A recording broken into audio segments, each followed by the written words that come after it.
स्थानम् ब्रह्मादे नास्ति किञ्चन वेङ्कटेश समो देवो न भूतो न भविष्यति।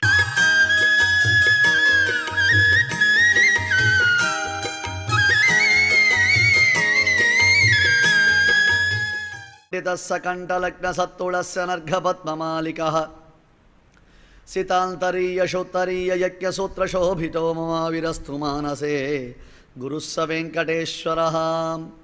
प्रपद्ये निरवद्यानां निषद्यां गुणसम्पदां शरणं भवभीतानां षठकोपमुनीश्वरं श्रीरङ्गनाथषटकोपयतीन्द्रदृष्टं लक्ष्मीनृसिंहषटजित्करुणैकपात्रम् श्रीरङ्गवीररघुराट्षटकोपहृद्यं वेदान्तदेशिकयतीन्द्रमहं प्रपद्ये।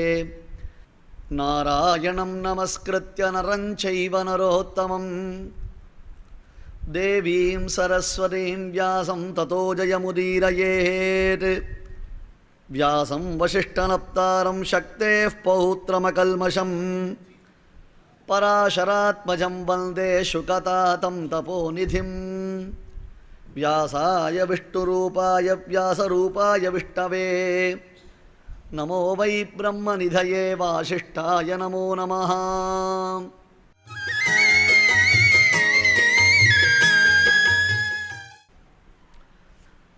நமஸ்தரசே. ஸ்ரீமத் பாகவத உபன்யாசம் இன்றைய தினம் முதற்கொண்டு ஆரம்பமாகிறது. மகாகவி பாசன் என்பதாக ஒரு கவி எழுந்தெழுந்தார். சம்ஸ்கிருத இலக்கியத்தில் ரொம்ப பிரசித்தர் பாசன். பாசனுடையதான காவியங்களுக்கு ரொம்ப பெருமை உண்டு. இன்னும் ரொம்ப ஆராய்ந்து பார்த்தோம்னு சொன்னால் சம்ஸ்கிருத நாடக இலக்கியத்தின் தந்தை என்பதாக அந்த பாச மகாகவிக்கு, பாச சக்கரவர்த்திக்கு ஒரு பெருமை உண்டு. சம்ஸ்கிருதத்தில் எத்தனையோ நாடகங்கள் எழுதியிருக்கார். பாச நாடக சக்கரம் என்பதாகவே அதற்கு பெயர். அந்த மகாத்மா ஒரு புஸ்தகம் எழுதியிருக்கார், ஒரு நாடகம் எழுதியிருக்கார். அதற்கு பஞ்சராத்திரம் என்பது பெயர். 5 இரவுகளில் நடைபெற்றதான மகாபாரதத்தை குறித்ததான ஒரு சிறப்பு செய்தி. அதற்கு பஞ்சராத்திரம்னு பேர் அந்த நாடகத்தை. அதே மாதிரி பகவான் கிருஷ்ணன் அவன் அருளி செய்ததான உத்தமமான ஒரு சாஸ்திரத்திற்கு பஞ்சராத்திரம் அல்லது பாஞ்சராத்திரம் என்பதாக பெரியோர்கள் சொல்லுவது உண்டு. சாதாரணமாக பாகவதத்தை நாம் 7 நாட்களில் அனுபவிக்கிறது தான் ஒரு வழக்கம். பாகவதம்னா 7 நாட்கள் சொல்கிறது, சப்தாக கிரமத்தில் சொல்கிறதுன்றதாக பெரியோர்கள் வைத்துக் கொண்டிருக்கிறார்கள். சப்தாகத்தில் சொல்லணும்னா எப்படி சொல்லணும் தெரியுமோ இல்லையோ? சப்தாகத்தில் தூங்காமல் 7 நாட்கள் உபன்யாசமே சொல்லிட்டு இருக்கணும். அது சரி சுவாமி, யார் உட்கார்றது கேட்குறதுன்னு. சாதாரணமாக 1 hour உபன்யாசம் கேட்டாலே தூக்கம் வரும். அதுவும் கிளைமேட்டு ஃபஸ்ட் கிளாஸாக இருக்குது. மனுஷன் பட்னியாக கூட இருந்துடலாம். ஒரு விஷயம் யோசிச்சு பாருங்க, பசியோடு கூட இருந்துடலாம். அது ஏதோ சொல்கிறாளே 3 நாள் பசியாக இருந்துடலாம், பட்னியாக இருந்துடலாம். மிஞ்சி போனால் 5 நாள் தாங்கலாம், இல்லை 1 வாரம் தாங்கலாம். அதுக்கு சேர்த்து வச்சு முதலையே இட்லி சாப்பிட்டு வந்துட்டா உண்ணாவிரதம் சக்ஸஸ். பட்னியாக கூட இருந்து விடலாம். ஆனால் ஒருத்தன் தூக்கம் வராமல் இருக்க முடியுமா? ஏன்னா பட்னியை இவன் கண்ட்ரோல் பண்ணலாம், தூக்கத்தை இவனால் கண்ட்ரோல் பண்ணவே முடியாது. அது தானாக வந்துடும். உட்கார்ந்து கேட்குற மாதிரி தான் இருக்கும். ஆனால் 8:30 மணிக்கு பக்கத்தில் இருக்கிறவர் சுவாமி ஆதுக்கு போகலாமான்னா ஓகே ரைட் போகலாம் அப்படின்னு எழுந்துப்பார். அது அவருக்கு ஒரு பிரபோதனம் ஏற்படும். அது பிரம்மசூத்திரத்தில் வியாசர் அழகாக ஒன்று சொன்னார், அத்தः பிரபோதா அஸ்மாத் அப்படின்னு பிரம்மசூத்திரத்தில் வியாச மகர்ஷி சொல்கிறார். எங்கே இவன் உறங்குகிறானோ அங்கிருந்து எழுந்திருக்கிறான் என்பது அந்த சூத்திரத்தினுடைய அர்த்தம். அது பிரம்ம விஷயம், வேதாந்த விஷயம், நம்மளை பொறுத்தவரையில் வேண்டாத விஷயம். இதை ரொம்ப அதிகமாக சொல்ல போகிறதில்ல. ஆனால் ரொம்ப அழகான சூத்திரம் இது. அத்தः பிரபோதா அஸ்மாத். இந்த ஜீவாத்மா உறங்கும் சமயத்தில் எந்த இடத்தில் உறங்குகிறானோ எழுந்திருக்கும் பொழுது அங்கிருந்தே எழுந்திருக்கிறான். இது எல்லாருக்கும் பொருந்துமான்னு கேட்க வேண்டாம். ஏன்னா நம்பாத்தில் இருக்கிற சில பயல்கள் என்ன பண்ணுறான், தெற்கு பக்கம் படுத்துட்டான்னு சொன்னால் அப்படியே மேற்கு பக்கம் ஒரு போய் வடக்கு பக்கமாக ஒரு யூட்டர்ன் எடுத்து வங்கக்கடலில் நிலை கொண்டு இருக்கக்கூடியதான காற்றழுத்த தாழ்வு மண்டலம் மேலடுக்கு சுழற்சியில் சுழன்று திரும்புவதை போல மறுபடியும் கிழக்கு பக்கமாக வந்து நடுப்பக்கத்தில் எழுந்துப்பான். சுவாமி நீர் சொன்னீரே அத்தः பிரபோதா அஸ்மாத்னு படுத்த இடத்துல எழுந்துக்கிறான்னா, இந்த ஊரில் படுத்துட்டா, இந்த ரூமில் படுத்துட்டான், உருண்டு உருண்டு அந்த ரூமில் போய் எழுந்தான். இன்னும் சில பேருக்கு என்னமோ போபியா. என்ன போபியா அப்படின்னு கேட்டால் தூக்கத்தில் நடக்கிற போபியா. அவர் 2-3 கிலோமீட்டர் போய் வேறு எழுந்துக்கிறார். அப்படி இருக்கச்சே இந்த சூத்திரம் பொருந்துமான ஒரு கேள்வி வரும் இல்லையா? அதற்கு அர்த்தம் இங்கே படுத்துக்கிற இடம் இல்லை, இந்த படுத்துக்கிற இடத்த பற்றி சொல்லலை. அந்த பரிபூர்ணமான பிரம்மத்திடத்தில் உறங்குகிறோம் நாம். அது முதல்ல தெரிஞ்சுக்கோங்க. அது யாராக இருந்தாலும் சரி, நாய் பூனை கொசு எதுவாக இருந்தாலும் சரி, கொசு நம்மளை தூங்க விடாதே தவிர கொசுவுக்கு ஒரு சமயம் தூக்கம் வருமோ இல்லையோ, அந்த கொசு தூங்கினால் கூட எங்கே தூங்கும் கேட்டால், தூங்கச்சே பரமாத்மா தன்னுடைய மடியில் போட்டுட்டு தூங்க பண்ணுறானா ஒவ்வொரு ஜீவாத்மாவையும் எம்பெருமான் தன்னுடைய மடியில் போட்டுட்டு தூங்க பண்ணுறான். அது ஆனந்தமாக அந்த ஜீவன் தூங்குறான். கார்த்தால் எழுந்துக்கச்சே மறுபடியும் பரமாத்மாவிடமிருந்து அவன் வெளிவருகிறான். அதஹா பிரபோதா அஸ்மாத், எந்த பகவானிடத்தில் அவன் லயித்து உறங்குகிறானோ அந்த பகவானிடமிருந்தே மறுபடியும் அவன் வெளியேறுகிறான் என்பதுதான் அந்த சூத்திரத்துடைய அர்த்தம். ஆகையால் நாம் இங்கே எதற்கு வந்திருக்கோம்? பகவத் விஷய அனுபவம். அதனால் பகவத் விஷயம் மயக்கம் வரும், உறக்கம் வரும். அந்த சூத்திரத்துக்கு இலக்கணம் யார்? நாம தான் சுவாமி. உட்கார்ந்த இடத்துல அப்படி கண்ணை மூடிடும்னு சொன்னால் சுகஞ்சமே சயனஞ்சமேன்னு இழுத்துன்னு போயிடுவது. பிரம்மசூத்திரத்துக்கு இலக்கணத்திற்கு ஏற்றார் போலே நாம் நம்மளை காமிச்சிக்கலாம். அப்படி இல்லாமல் ஒருவன் தூங்குவது என்பது அவனுடைய வசத்தில் இல்லை. உறக்கத்தை ஜெயிக்க முடியுமா? உத்திஷ்டத ஜாகிரத பிராப்தியவரா நிபோதத உபனிஷத் வாக்கியம். அதுதான் விவேகானந்தர் அரைஸ் அவேக் அப்படின்னு. அது ஆங்கிலத்தில் சொன்னால் நமக்கு புரியும், உபனிஷத் புரியாது. உபனிஷத்தில் சொல்லப்பட்ட விஷயம் எழுந்திரு, விழித்திரு அப்படின்றார். எந்த இடத்துல? பகவத் விஷயத்தை அனுபவிக்கும் பொழுது, அந்த சிந்தனைகள் இருக்கும் பொழுது நமக்கு துளியும் உறக்கம் என்பது ஏற்படக்கூடாது. அதில் ஒரு அலர்ட்னஸ் என்பது இருக்கணும். 7 நாட்கள் சுகபிரம்மம் பரீட்சித்திற்கு உபன்யாசம் பண்ணது பெரிய விஷயம் இல்லை. 7 நாட்கள் நிராகாரமாக பரீட்சித் மாமன்னன் இருந்தது பெரிய விஷயம் இல்லை. 7 நாட்களும் அவன் தூங்காமல் இருந்தான் பாருங்கோ, அதுதான் விசேஷம். தூங்காமல் விழித்திருந்தான் பாருங்கோ, அதுதான் இருக்கிறதுலே ரொம்ப வசத்தியான ஒரு விசேஷம். அப்போ பாகவதத்தை நாம் கிரமமாக கேட்கணும்னு சொன்னால் 7 நாட்கள் கேட்கணும்னு ஒரு பத்ததி பெரியவர்கள் வைத்திருக்கிறார்கள்.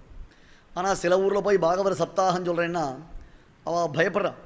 ஏன்னா 7வது நாள் உபன்யாசம் கேட்ட பரீட்சித்து போயிட்டான் செத்து, அதனால் நாங்களும் உபன்யாசம் கேட்டால் அப்படி போயிடுவாளண்ணா. பரீட்சித்துக்கு ஒருத்தனுக்குத்தான் மரணம் சம்பவிச்சதே தவிர்த்து அந்த உபன்யாசத்தை கேட்ட எல்லாரும் உடனே செத்து போயிடலை. அது முதல்ல அது புரிஞ்சுக்கணும். பரீட்சித்து அவன் 7வது நாள் மரணம் நிச்சயிக்கப்பட்டுடுத்து, அதனால் அவனுக்கு 7வது நாள் மரணம் ஏற்பட்டது. மற்றபடி சூத்த பௌராணிகர் உட்கார்ந்து கேட்டுருக்கார். அசிதர், தேவலர் முதலான அத்தனை மகர்ஷிகளும் வந்து சேர்ந்திருக்கா. தேவ ரிஷிகள், ராஜ ரிஷிகள், பிரம்ம ரிஷிகள், மகர்ஷிகள்னு எல்லாரும் வந்து உபன்யாசம் கேட்டிருக்கா. சுகபிரம்மத்தினுடைய முகாரவிந்தத்திலிருந்து பிறக்கக்கூடிய உத்தமமான பாகவதம் என்னும் அமிர்த பிரவாகம், ரசப்பிரவாகம். தெலுங்கில் ஒன்று சொல்லுவான், விண்டே பாகவத வினாலி திண்டே காரிலு தினாலினா. சாப்பிடணும்னா வடை சாப்பிடணும். அதுவும் அனுமார் கரகராவர லஸ்ஸாஞ்சலியராக இருந்தாலும் சரி, சுவாமி பேங்க் அனுமாராக இருந்தாலும் சரி, வடை வந்தால் போகிறோம் எங்களுக்கு. நாம் நடுவில் உட்காந்துருக்கோமோ இல்லையோ, இந்த சைட்லேருந்து வடை வந்தாலும் சரி, இந்த சைடில் வடை வந்தாலும் சரி. இந்த பக்கம் போனால் லஸ் ஆஞ்சநேயர் வடை வரும், இந்த பக்கம் போனால் பேங்க் ஆஞ்சநேயர் வடை வரும். சாப்பிட்டா எதை சாப்பிடணும்? வடை சாப்பிடணும். கேட்டால் எதை கேட்கணும்? பாகவதத்தை கேட்கணும். எதுவரையிலும் பாகவதம் கேட்கப்பட வேண்டும் என்றால் ஆலயம் வரையிலும் பாகவதம் கேட்கப்பட வேண்டும். ஆலயம், கோவிலுக்கு போய் உபன்யாசம் கேட்கணுமா? ஆலயம் என்பதற்கு கோவில் என்பது அர்த்தமில்லை. ஆலயம். எப்பொழுது நாம் மரணத்தை தழுவுகிறோமோ அது வரையிலும் பாகவதத்தை கேட்டுக்கொண்டே இருக்க வேண்டும். அது வரையிலும் பாகவதத்தை சொல்லிக்கொண்டே, பாகவதத்தை சிந்தனை செய்து கொண்டே, பாகவதத்தை கேட்டுக்கொண்டே இருக்க வேண்டும். அவனுக்கு வேறு ஒரு பொழுதுபோக்கு என்பது கிடையவே கிடையாது. அத்தகையதொரு உயர்ந்தது பாகவதம் என்னும் ரசப்பிரவாகம். ஆகையால் அதை 7 நாட்கள் சொன்னாலும் விசேஷம்தான், 5 நாட்கள் சொன்னாலும் விசேஷம்தான், ஒரு நாள் சொன்னாலும் விசேஷம்தான். என்ன சொல்ல முடியும்னர்? பாகவதத்தினுடைய அனுபவத்தை ஒரு 10 உபன்யாசத்தில் சொல்லி முடிச்சிட முடியாது. அனுபவைக்க வேத்தியம். சுகபிரம்மத்திற்கு எத்தகையதொரு திவ்யானுபவம் ஏற்பட்டதோ அத்தகையதொரு திவ்யானுபவம் கிருஷ்ணனுடைய அனுகிரகத்தினாலே நமக்கு சித்திக்க வேண்டும் என்று பிரார்த்திப்பதற்கு நமக்கு வழிகாட்டுவதுதான் ஸ்ரீமத் பாகவதம் என்னும் மகாகிரந்தம். நான் பலமுறை உபன்யாசத்தில் சொல்லியிருக்கேன், நம்முடைய மனதில் ஏற்படக்கூடியதான டிப்ரெஷன், ஸ்ட்ரெஸ், அதெல்லாம் சொல்கிறோமோ இப்போ அதெல்லாம் சொன்னால் தான் ஃபேஷன். ரொம்ப ஒரே டிப்ரெஷனில் இருக்குது, டீப்லி டிப்ரெஸ்டு அப்படின்றோம். நம்ம கிளைமேட்டும் டிப்ரெஸ்டாக இருக்குது, மைண்டும் டிப்ரெஸ்டாக இருக்குது. கடைசியில் ரெண்டுமே ஃபெயிலியர் ஆகிடுது. என்ன ஆகிடுது? வரும் ஆனால் வராது அப்படின்னு ஒருத்தர் சொல்கிறாரோ இல்லையோ நித்தியம். அந்த மாதிரி வரலாம், வராமல் போகலாம். இதுக்கு ப்ரெடிக்ஷன் தேவையா? நாமளே பார்த்துட்டா போகிறது. இது நாம் வேறு நியூஸ் கேட்போம், இதுக்கு என்ன சார் அவர் என்ன சொல்கிறார் இப்போ அப்படின்ட்டு. அதுபோல் மனதில் இருக்கக்கூடிய காமக்ரோதங்கள், பலவிதமான சங்கடங்கள், அந்த கசடுகள் இவை அனைத்தையும் அகற்றக்கூடியதான அருமருந்து இருக்கே, அத்தகையதொரு அருமருந்துன்றது இருக்கே, அது பாகவதத்தினால் மட்டும்தான் நமக்கு சாத்தியமாகின்றது. எப்படி சுவாமினர்? கிருஷ்ணன் பிறந்த ஊரில் நாம் பிறந்திருக்கோம். இந்த க்ஷேத்திரத்துக்கு கூட பிருந்தாரண்ய க்ஷேத்திரம் என்பதுதான் பெயர். பார்த்தசாரதி பெருமானுடைய சன்னிதானம் இது. கைரவணி புஷ்கரணியினுடைய கரை இது. இது பிருந்தாரண்ய க்ஷேத்திரம். 108 வைணவ திருப்பதிகளில் இந்த திருப்பதிக்கு தனிப்பட்டதொரு பெருமை உண்டு. இந்த பக்கம் புஷ்கரணி, புஷ்கரணி கரையில் எம்பெருமானுடைய சாநித்தியம். அதற்கு பக்கத்திலேயே ஒரு மகா ஆழ்வாருடையதான அவதார க்ஷேத்திரம். இந்த க்ஷேத்திரத்துக்கு என்ன பேர்? ஆழ்வார்பேட்டைன்னு பேர். ஆழ்வார்பேட்டைனா என்ன ஆழ்வார், எந்த ஆழ்வார் அப்படின்னு கேட்டால் இதெல்லாம் பேயாழ்வாருடைய அதீனத்தில் சேர்ந்த க்ஷேத்திரங்கள்.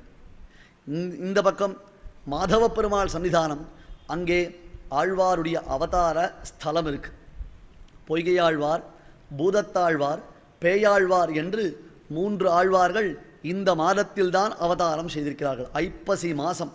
இந்த ஐப்பசி மாதத்தில் 3 ஆழ்வார்கள் வரிசை கிரமமாக அவதாரம் பண்ணியிருக்காங்க. திருவோணம், அவிட்டம், சதயம் என்பதாக 3 நட்சத்திரத்தில்.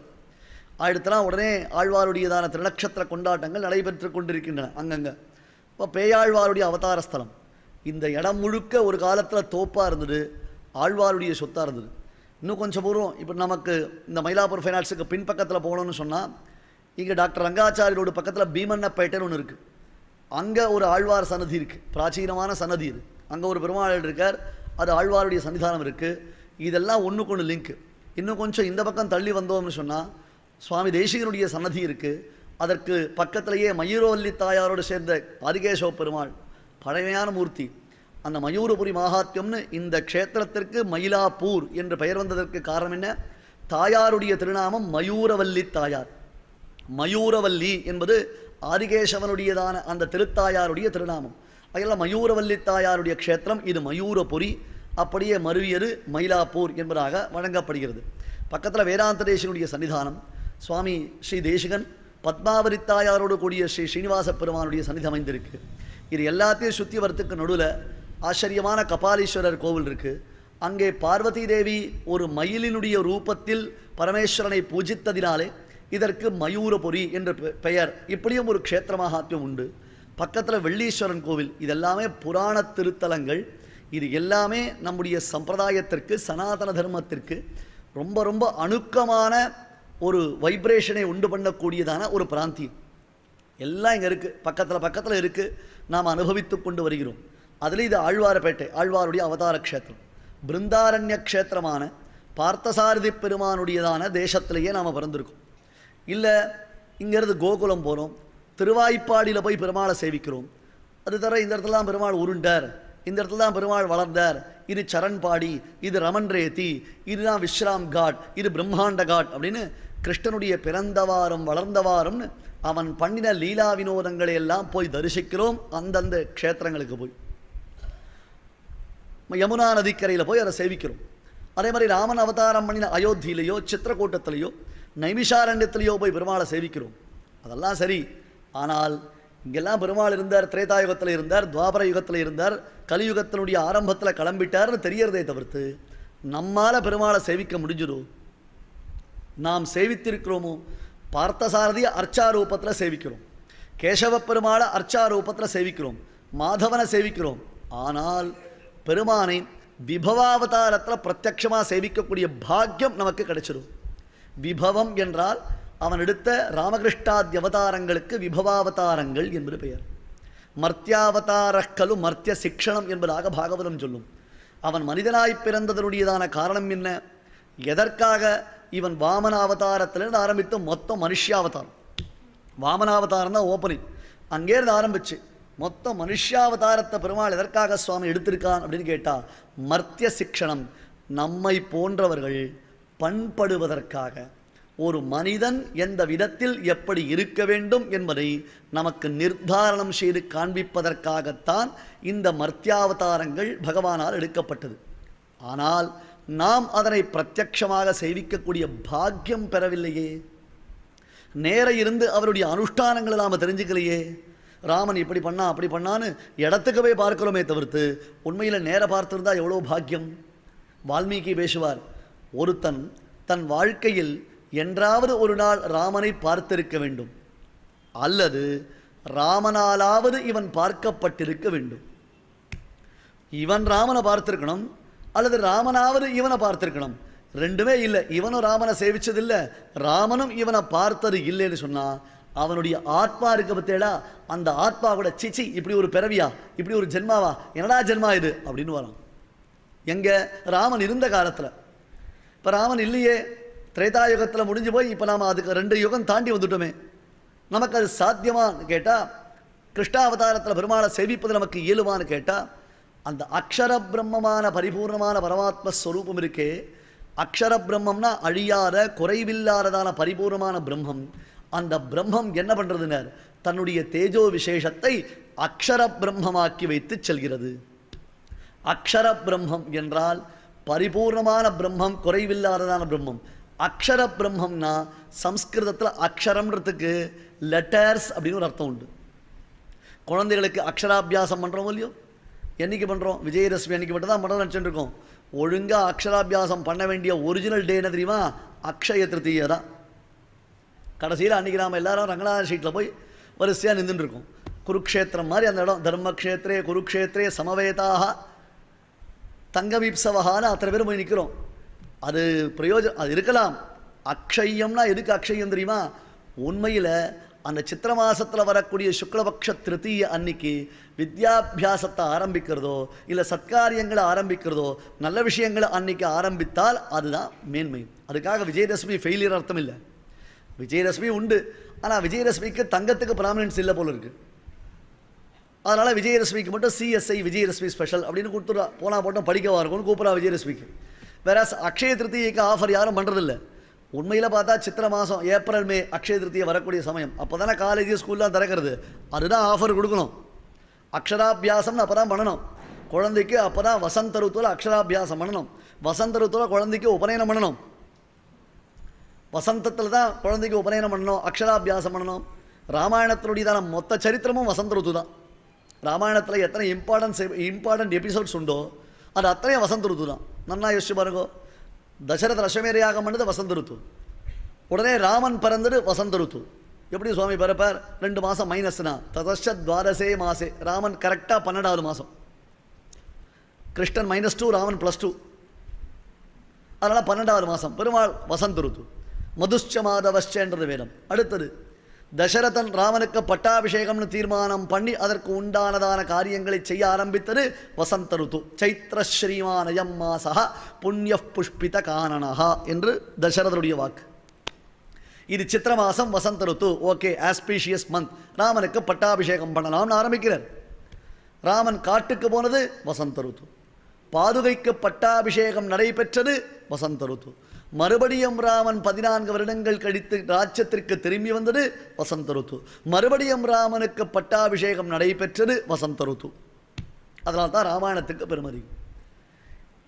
ராமாயணத்துடைய மாகாத்தியம் அதனால் தான் வெஞ்சிருக்கிறது. இப்படி அந்த பரிபூர்ண பிரம்மமான பரமாத்மா அவன் தன்னுடைய அவதாரங்களை முடித்து கொண்டு தன்னடிச்சோதிக்கு எழுந்திரளினான் என்றால், தன்னடிச்சோதி என்றால் பரமபதமாகிற வைகுண்டலோகத்திற்கு தன்னடிச்சோதி என்பது பெயர். அந்த வைகுண்ட தாமாவிற்கு பெருமாள் கிளம்பி போயிட்டார் நான் சொன்னால் யார் அனுபவிக்கிறது? நமக்கெல்லாம் அனுபவ சித்தி எப்படி உண்டாகும்? எவ்வளவோ கஷ்டப்பட்டு சொல்லி வச்சாலே புரிய மாட்டேன்றது. நீ கோவிலுக்கு போய் சுவாமியை சேவின்னா நம்ம கல்பூரார்த்தி ஆச்சே கண்ணை முடிக்கிற கேஸு. நமக்கு எப்படி அந்த பாவம் வரும்? இன்னொன்று, எல்லா பெருமாளும் பார்த்தா நமக்கு ஒரே மாதிரி தான் தெரியுது. இவர் ஸ்ரீனிவாசனோ, இவர் பார்த்தசாரதினோ, இவர் வரதராஜ பெருமானோ, இவர் ரங்கநாதனோ, நமக்கு வித்தியாசம் தெரிய மாட்டேன்றது. எல்லா பெருமாள் மூஞ்சும் ஒரே மாதிரி தான் இருக்குது. இப்போ எப்படித்தான் அடையாளம் தெரிஞ்சுக்கிறது? ஒரு ஐடியா இருக்குது சுவாமி. என்ன? எனக்கு அந்த கோவில் அர்ச்சகரை தெரியும், அவரை பார்த்து கண்டுபிடிச்சிப்பேன். பெருமாளை பார்த்தா, பெருமாளை சேவிச்சு அடையாளம் தெரியாது உனக்கு. இந்த அர்ச்சகர் வந்தால் அவர் தான். ஒரே அர்ச்சகர் 3-4 கோவில் பண்ணால் சிக்கல் தான் மறுபடியும். அதே ப்ராப்ளம் தான் நமக்கு வந்து சேரும் இல்லையா? அப்படி இருக்கச்சே இந்த பாகவதம் என்னும் உத்தம கிரந்தம், அது பாகவதத்துக்கு மட்டும் இல்லை, எல்லா கிரந்தத்துக்கும் பெருமை உண்டு. ஆனால் பாகவதத்திற்கு ஒரு தனிப்பட்ட பெருமை என்னன்னா, கிருஷ்ணன் தன் அவதாரத்தை முடித்து கொண்டு தன்னடிச்சோதிக்கு எழுந்தருளுகிறான். பெருமாள் வைகுண்டதாமாவிற்கு போகணும். அப்படி வைகுண்டதாமாவிற்கு அவர் கிளம்பக்கூடிய சமயம் உத்தவர் ஓன் அடரர், கிருஷ்ணா உன்னை விட்டு எப்படி பிரிஞ்சிருப்பேன், என்னால் உன்னை விட்டு பிரிஞ்சிருக்க முடியாது, என்னையும் உங்களை அழைச்சின்னு போயிடு, என்னையும் உங்களை அழைச்சின்னு போயிடுங்க. கிருஷ்ணன் சொல்கிறார், டேய் இப்படி எல்லாரையும் நானே கூட அழைச்சின்னு போயினேன்னு சொன்னால் இங்கே யாராப்பா சத்சங்கத்திற்கு இருப்பா? சத்சங்கத்தே நிசங்கத்துவம்னர் சங்கர பகவத் பாதர். அது இல்லைனா பிரயோஜனம் இல்லைடா. பெருமாளும் இல்லை, சத்சங்கமும் இல்லை. அப்புறம் ஜனங்களுக்கு நல்லதுன்றது எப்போதான் சித்திக்கும்? இவ்வளவு பெரியவர்கள் இருந்து நல்ல விஷயங்களை சொன்னால் கூட வினயம்ன்றது மக்களுக்கு வரவே வரதில்லையே. வினயம்னு அர்த்தம் வணக்கம். சுவாமி தேசிகன் சாதிப்பார், எங்கள் பாதுகாதேவியின் முன்பு ஒருவன் நிமிர்ந்து நின்றானேயானால் அவனுக்கு உலகத்தில் தலைக்குனிவுதான். எங்கள் பாதுகையின் முன்பு ஒருவன் தலை வணங்கினானேயானால் அவன் உலகத்தில் தலை நிமிரலாம். உன்னதானாம் அவனதிகி நதானாம் எத்ரச்சோன்னதிகி. இந்த பாதுகை என்னும் சப்தத்திற்கு பெரியோர்கள் ஸ்வாபதேசார்த்தமாக, ஸ்வாபதேசம் என்றால் உள்ளுரை பொருள், அதற்கு உள்ளுக்குள்ளே ஒரு பொருள் உண்டு. பாதுகை என்றால் ஆழ்வார், ஆழ்வார் இஸ் ஈக்குவல் டு ஆச்சாரியன், ஆச்சாரியன் இஸ் ஈக்குவல் டு சத்குரு. ஒரு ஆச்சாரியனிடத்தில் நாம் வணக்கத்துடன் வினயத்துடன் இருந்தோமேயானால் நமக்கு உலகத்தில் நல்லதொரு அனுபவம் சித்திக்கும், நமக்கு நல்லதொரு பெருமை உண்டாகும். அது தலை நிமிர்ந்து நிற்கலாம். இங்கே நான் வணங்க மாட்டேன், அப்படித்தான் மாற நெரிச்சு நிற்பேன் அப்படின்னு சொன்னால் கடைசியில் உனக்கு என்ன ஆகும்? உலகத்தில் அபமானங்கள் அதிகமாக ஏற்படும். சத்சங்கதி கதய கில்ன கரோதி பும்சாம். மகாகவி சொல்லுவான் சுபாஷிதத்தில் பர்தஹரி, சத்சங்கதி கதய கிம்ன கரோதி பும்சாம். மக்களே சொல்லுங்கள், சத்சங்கம் என்பது ஒருவனுக்கு எரைத்தான் அளிக்காது. ஒரு சமயம் விஸ்வாமித்திரருக்கும் வசிஷ்டருக்கும் போட்டி. அது தெரிஞ்ச விஷயம் தானே. விஸ்வாமித்திரருக்கும் வசிஷ்டருக்கும் பெரிய போட்டி. என்ன விஷயம்னு கேட்டால், சத்சங்கம் மிகச் சிறந்ததா, தபோவலிமை சிறந்ததா? எப்பொழுதும் 4 சாதுக்களோடு 4 மகான்களோடு பெரியோர்களோடு நாம் பழகிண்டு அவள் சொல்கிற விஷயங்களை கேட்டுண்டு அவர்களுடைய அமிர்த பிரவாகமான அந்த வார்த்தைகளை எப்பொழுதும் கேட்டுக்கொண்டே இருக்கணும். ஒரு பெரியோர் பக்கத்தில் இருந்தன்னா அவரை தூங்க விடக்கூடாது. நம்ம நோண்டின்றே இருக்கணும். சுவாமி இதை சொல்லிக்கோ, அதை சொல்லுங்கோ, இது என்ன அது என்ன, அன்னி உபன்யாசத்தில் அதை சொன்னீரே, இனி உபன்யாசத்தில் இப்படி சொன்னீரே, அதுக்கு இருக்க வித்தியாசம் அப்படின்னு நாம் கேட்டுக்கணும். கேட்டுண்டா யாருக்கு க்ஷேமம்? நமக்கு தானே, நமக்கு தானே க்ஷேமம் உண்டாக போகிறது. இப்படி ஒரு மகானோட கூட சாதுக்களோடு சேர்ந்து இருக்கச்சே அந்த சத்சங்கத்தினுடையதான வைபவம் சிறந்ததா, அல்லது யமனியம ஆசன பிராணாயாம பிரத்யாகார தாரண தியான சமாதி என்பதாக அஷ்டாங்க யோகத்தை கஷ்டாங்க யோகமாக நாம் செய்து அதனால் சம்பாதிக்கக்கூடிய தபோ வலிமை சிறந்ததா? எது சிறந்தது அப்படின்னு ஒரு பெரிய போட்டி. 2 பேருக்கும் ஜட்ஜ்மெண்ட். ஒருத்தர் ஜட்ஜ் வேணுமோ இல்லையோ, அதனால் அவர்கிட்ட போனான். யார்? சாக்ஷாத் ஆதிசேஷன்.